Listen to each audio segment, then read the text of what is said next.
Notice this game have added a lot since the last time. We've changed the images, we added a clock, and we've added something we're going to talk about today, which is motion tracking. Take a look at the zombies. They move toward me after a bit. They change direction. Let's get into how we do that.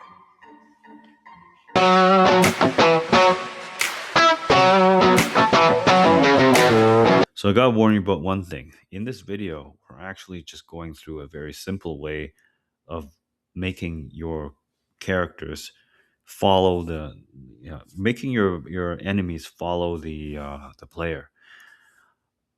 We are making a an enemy character out of the rigid body 2D, which supports full 2D physics. Okay, so the way this thing works is that when it's something supports the full physics, that means the motion that you see the rigid body having on the screen is a result of external forces and other forces being and internal forces being applied to that object, right? So what we mean by that is gravity, um, it bumping into other objects, etc., right? And also impulses. You can apply a force directly on the rigid body 2D, and as a result of the physics engine, it would calculate the speed and direction um, during each frame of animation that the character, the rigid body 2D would move in, right? But in our simple game, we're basically bypassing all that. We're going to be in this episode just directly manipulating its motion.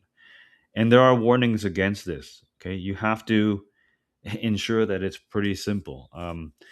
We're only going to set one time the direction of and the speed and direction and velocity, what they call the linear velocity of the rigid body. Okay, so by setting it once, you're probably fine in doing that, right? But if you're using a rigid body 2D and you expect forces to have a part in controlling its motion, you probably shouldn't do this, right? If you really want realistic looking forces like gravity and bumping into other objects and ricocheting off of walls, you probably shouldn't use this method. Okay, you should probably apply a force to the rigid body 2D rather than directly setting its linear velocity. And there's a warning against this. So let's get into how what we're actually doing. Here, if we go back into our game, what I've added to my mob is that if you recall at the beginning, let's just go back to the beginning. In this game, when it initially starts up, let's look at the main GD. When you start a new game, there is a part where when the mob timer times out, a new mob gets created, right? And during that creation, a mob gets created. Its direction is computed, okay, within a random range along the edges of the screen, and there's a velocity applied to him, a direct linear velocity. So right from the get go, the mob will move in a single direction because we've set the linear velocity to a value that we've randomly generated somewhat. Okay. Now, to make what the effect that I was trying to achieve with this game is that I wanted the enemy to have the original direction and speed, and then after a few seconds or a second and a half or so, the the mob would follow you. Okay, just follow you in the direction that the player is currently in, and then after, to make the game not too hard, the enemy will not follow you anymore after that. So it'll follow you once and it'll keep traveling in that direction. So how do we achieve that? We go into the mob scene. What I add is added a follow timer. So this timer, if we look at the inspector, how it's configured is that it's a one-shot timer, auto start, just to make things simple, and the wait time is 1 second.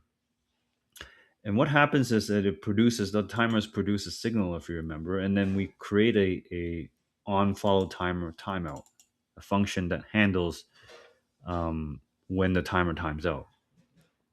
So what we do here, okay, is interesting. I'm going to explain the player target in a minute, but let's go. But that represents the player. This is a reference to the player's node, right, or the scene. Okay, so how do we get a reference to the player? Basically, the mob, I created a variable here called player target, and it is a node 2D because the type of the player, if we go to the player scene here, go to player scene and we go to the player script.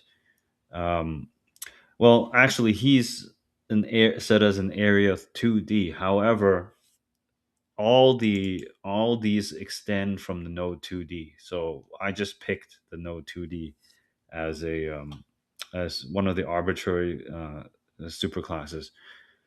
So basically, it doesn't matter which one you pick. You just have to pick one that's low enough to access all his all the member variables that are important. In this case, we're only looking at the global position, and I believe up node 2D is the one where it starts having the global position variable. So that's why I set it to use the node 2D um, in the mob. So that's why I set it to the node 2D type. Okay, if you set it more specific, you will have more things. If you go upper in the hierarchy, you will have less properties to access. That's all it means, right? But in the ready function, when this mob gets created, the player target, I said I set it to get parent, get node player. So get parent means gets the parent scene, and the parent scene for the mob when the game is actually playing is the main scene, and the node inside the node underneath the main scene, there's a node called player, which is the player, right? So I remember here in the main scene we have a node called player. So this is a rough, very easy way to get a reference to your player inside your mob class. And I just made a little error message here. If we couldn't find it, then we'll just print out a message. It was just for debugging purposes here. So back to this code here, okay, right, or the scene. And what happens here is that because we're inside the mob script, we reset the linear velocity to zero. So that means is whatever direction he's traveling, he's not going to be moving anymore. It's just zero. Okay, it's a vector and it's a zero vector. So that's going to stop him. Now the next thing we need to do is calculate which direction should the mob go into, right? So that's very easy to compute actually because the reference to the player, there's a global position, a coordinates for that player. It's accessible. I think that's available to any of the Node 2D subclasses, right? And of course, if you subtract it from this mob's current global position, then basically, if you subtract two different points on a plane, you know that the resultant vector is the direction that points toward it, right? It's basically the vector that leads from one point to the other point. Okay, so this is what I call the burst direction. So that will give the direction of this mob to the player's position. Okay, it's just a subtracting. It's just a basic vector subtraction between 2 points gives you a vector, right? Then what we do is we set the linear velocity to that burst direction multiplied by the burst speed. because this actually, what I haven't showed you is that burst direction. I put it in a bracket and I called the normalize function on it. We have to remember direction vectors. Once if you subtract from 2 points, they would automatically include a magnitude on the vector. And if you remember magnitude, that just means how large that how long that vector is, basically.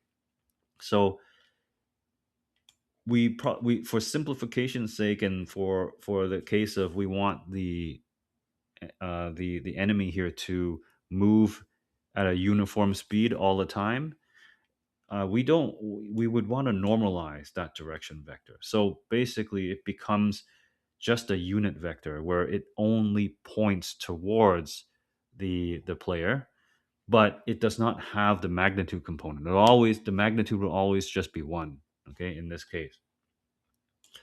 So once you have that pure direction and a magnitude of one, we're going to multiply that by the burst speed. So the burst speed we just set as, as a constant here. A burst speed is I put here as 100. Okay, so I did some experimentation to see how that 100 would look, and this one is somewhat sufficient. So I set it to 100. We set the burst speed multiplied by the direction. Gives us a vector pointing towards the player at with the magnitude of the burst speed. Right. So that will give it the motion and the direction. So I've removed all the rotations and things like that because I just wanted to make a simple game with the sprites. If I rotate the sprites, I would, it wouldn't look quite right. I only have a few frames drawn, so if I rotate them, they don't quite look. They look like the zombies like flipping upside down. We don't want to do that. We want to remove all the rotation. So I commented on all the rotation, and it just ends up being these lines. And if we play it, the effect is pretty good, right? So we run the game, and as you see here, so you see here the zombie appears onto the screen, but shortly after a second, they will start tracking the player. But once they start tracking, they will never track again.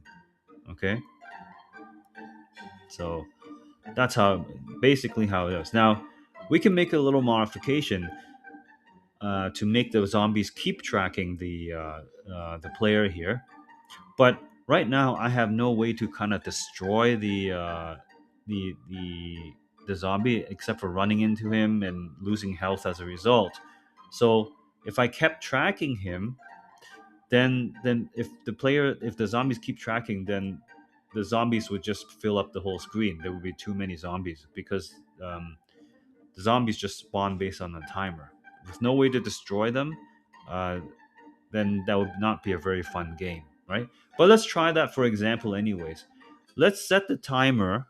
We can set the timer so that it fires so it's not a one shot. It fires every 1 or 2 seconds. Then you can see the zombies will follow the player every 1 second. Let's give that a try. So I always want to try things so that we can prove that we really understand what we've been doing, right?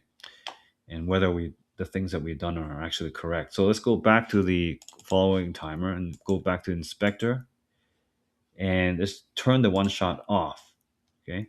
So every 1 second, I would expect the mob to start following. Okay. So save this and play it again. Okay, once they show up, he's gonna start following. Yes, you see? They just keep following now. The game just became a lot harder. But you see the zombies can overlap each other, and an infinite number of them can actually show up if we keep doing this. And we have no way to destroy them except for running into them and killing ourselves. So basically, I gather we now understand how we can change the direction, how we can make simple player tracking. Maybe in the next video, we'll see how we can add some give the main character some attacks to safely kill the zombies there. So like this video, please consider liking and subscribing. See you in the next one.